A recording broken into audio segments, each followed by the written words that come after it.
Hi everyone, this is Mary Kay with Country Music Matters, and we had a chance to visit with Lucas Hoge here in Las Vegas at Stoney's. Hi Lucas. How's it going?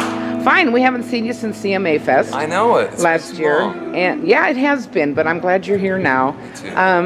Last time we talked, Dirty South was kicking it. You were getting ready to do the video. Yep. And then you snuck a Christmas album in there. I know, right? And Dirty South just topped the charts. Yeah, it did And your really well. your Christmas album was critically acclaimed. Thank you so So much. how did you sneak that in there? Where'd you find the time to do that? Well, honestly, I started putting that together under the radar of everybody because I knew I would get flack from people that are like, hey, let's focus on this album, Dirty South, and let's see what it does. But I was like, I've always wanted to put a Christmas album out since I was a kid, and I love Christmas music. And I started writing some of these songs years and years ago. So I wrote four out of the 10 that are on there. And then when I put 4 standards on, and then another buddy of mine wrote another one that I had to put on because it was called Christmas in Our Town. And that was the very first Christmas song I ever put on an album, which was like a independently thing I did years and years ago. So it was cool to put it back on this project. Now, do you get the bug out of you, or would you think of doing another one, or? Oh, absolutely. Yeah. Think about doing it. I want to do one every year if See? I could. So you're here in Vegas this week. What's going on? What brings you to town? We're here for SHOT Show, which is a big outdoor and ammunition show, and it's just a fun time, and it's great networking for me because I'm out here in the outdoor space with Cabela's and Hero and everybody, and it's just a good fit, and we're talking about some TV show ideas, so hopefully that's in the mix here coming shortly. So we're talking with sponsors and talking with TV producers and things like that as well. So you're the first ever named ambassador to the Congressional Sportsman Foundation. It's amazing. Congratulations. How did Thank that you. come about? And explain that to us. Absolutely. The Congressional Sportsmen's Foundation is a great organization that helps advocate for all of us hunters and outdoorsmen and women as well. And they actually have legislatures that are up fighting for our rights as outdoor people to continue to hunt and preserving those rights for conservation and preservation of our outdoors and our game and wildlife. It's amazing what they do, and I'm happy to be a part of it, and I'm honored as well. Are you still involved with the Hero Outdoor Products? Yeah, absolutely. Explain that too. You just got so much explaining to do. I got lots of explaining Yeah. to do. Hero's a great, a brand new company. They've only been out for maybe a year actually, and they've got some great things they're doing with small brands and small products like broadhead arrows and bows and duck calls and goose calls and decoys and things like that. So it's great, and I'm actually co-branding some of my own products with them as well, coming out called Hoge Wild, and I'm excited to get those out on the shelves as well. So you also have, I'm going to say this, toes in the water coming for Special Olympics. Oh gosh. You've got My this toes polar might freeze right off. You got this polar plunge going on. Tell us, Yeah. like, people can pledge and. Yes, it's a great thing. Go to polarplunge.tn or polarplunge. Is it polarplunge.tn? Polarplungetn.org, I believe it is. I'd have to get the right thing. I've done so many commercials with them. I've done so many commercials while I've been here in SHOT Show. But go to the Polar Plunge on our Facebook page, and you can link up on their website, and you can pledge. Just give and donate, or you can start your own team and come and jump in the cold waters with me, or you can be part of my team. We'd love to have you as well. So I mean, it's a great thing. It's for Special Olympics of Tennessee, and I'm excited to be a part of it. Well, that's a pretty cool thing. Special Olympics is so meaningful to so many people. But a polar plunge, I don't know. People are amazing people. I may pledge, but Come on. I'm not plunging. You know No, I don't. You have been with the Wrangler National Patriot Tour since 2010. Yeah. Are there any ideas for this year, doing more shows? Do you have things lined up? Yep, we're planning to go back in the month of May. We always go back in kind of the last week of May. So we're scheduled to go back overseas. They never tell us where we get to go because of DoD approval and safety and security and things like that. So, yep, we'll definitely be back overseas and going to hang out with our troops. And we're going to have a ton of troops here tonight as well. We've got lots of our military going to show up tonight. So if you come in tonight, we're going to be hanging back here. You can thank our great Americans.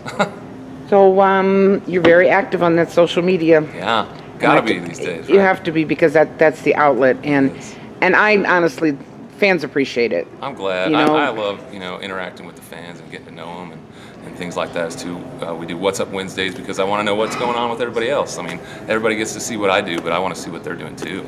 And it's great to see who's coming from where, and we get people from all over the globe. From Germany and Switzerland, and it's great to see where everybody's at. Now, have you done a tour in the UK or anything like that? Have you done any shows other than Yeah, I'll the have to send military? you some footage of this. It was a crazy show. It's one of the first tours I ever did, which was many years ago, but it was into Denmark, Norway, and Sweden. And it was 3 artists, and this was when Laura Lynn was singing with me at the time. She was an artist as well, a very, very good one. And there was another artist out of Kentucky, and all 3 of us got hooked up with this promoter over in the UK. And he was like, oh yeah, we're gonna have 27 shows in 35 days, and it's gonna be awesome. We got you all booked. We got the stage and lighting with the crew and everything. And we get over there, and there was nothing booked, nothing. The sound and lighting people were amazing. They took us under their wings, and they basically helped us survive over there for 30 days because we couldn't afford to get home. We had round trip tickets, and our trip ticket wasn't for 30 days. So we were there just like, what do we do? And that's a whole nother glass of wine we can talk about over that. But you would go back though, right? I would go back in a heartbeat. Yeah. Absolutely. Do you have a lot of fans? Like you say, you have fans on social media from all over. Yeah, and that's what I love about social media, because you never know who's going to pick something up across the ocean. What is your take on the fans overseas? Oh, they love it, and the great thing about it is they love country music. They're coming for you. Cut. He's bringing beer. Exactly.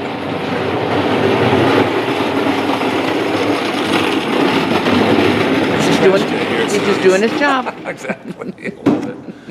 The fans over there are just as good as the fans here, if not, they're just amazing people all over the place, and they love country music just as much as we do.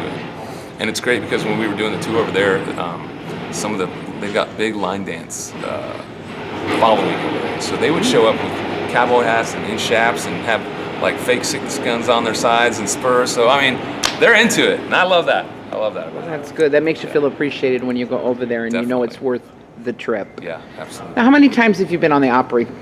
That was my debut. November 10th was my debut on the Opry, and it was on the Ryman stage to boot. So it was the trifecta of amazingness, to be a part of that and to be asked to come and perform was just huge for me. Did you have a good holiday season? Did you get any downtime? A little bit. We got to spend some time in North Carolina with Laura's family, which was great. And I usually spend Thanksgiving with my family, and we call it Thanks Christmas because we do Christmas at the same time. So all of my brothers and sisters and nieces and nephews come, and we hang out and get a lot of good time. A lot of bonfires and shooting guns and stuff. Now you talk on social media, and you've been sharing stuff about writing new music. When do you find the time? That's hard, but you have to find time, and that's what the root of all that I'm doing, is music. So I try and carve out as much time as possible. Anytime I'm home from Monday to like Wednesday or Thursday, I fill it full of writing appointments with some of my best friends, and we're writing some amazing stuff. I can't wait to get it out there for everyone. What is your direction on the new stuff? Is it a little different than the last, or? Yeah, it's a little different, but I still want to keep true to my outdoors and growing up in the woods and growing up in small town, and just keep that rooted in everything. It's got to keep me there and keep me grounded for sure. Where do you find the best place to write? Well, unfortunately, I have to do it in writing rooms throughout Nashville, which aren't always the most creative. But if I had my choice, I'd fly to the beach, or I'd fly to Northern California, or fly back home on the farm in Nebraska and bring all my buddies with me and rewrite songs all day long. But we find time in Nashville to write. There's some great spots and some great rooms, so it's a fun time. So how was your emotion when Dirty South just skyrocketed? I was floored. It's still unbelievable to me, that the fans reacted the way they did and bought the record. That's what meant the most to me, is that they proved it, that they went out and actually purchased the album, which was amazing, and the song did very, very well on Billboard. I mean, it peaked out at 51, but that's huge for independent artists these days. It really is. And the album was number one. Yeah, the album went number one. Went number one. Yeah. Yeah. Well, I loved it. I loved that song. I thought it was really, really good. Thanks. So what's in store the rest of the year? We're just getting started. SHOT Show, I'll be back in Vegas next weekend, actually, for Safari Club. So I'll fly home tomorrow, be home for about 3 days, get a couple writing sessions in, and then I'll be back here on Friday night. And then Safari Club on Saturday, and then fly back home, and then just bouncing all over the place from there. We're starting touring like crazy. Now, do you still have a belief in CDs and albums? I absolutely do. They react really well still at like fairs and festivals and things like that, because people still want that tangibility to take that thing home and see the artwork and the hard work that us as artists have put into it. I will still forever put out a CD, even maybe vinyl too. You never know, because people like to hold on to those. Well, there's a lot of people involved in putting that together. Yeah. And it's nice to see that they can still get recognized. Absolutely. Other than the downloading. Yeah, absolutely. Well, we are so glad we got some time to spend with you today, and I want to see that stuff from your Europe tour. Definitely. But we appreciate it. We look forward to the show tonight, and safe travels going home. Thanks so much. Good to see you. You too. Bye.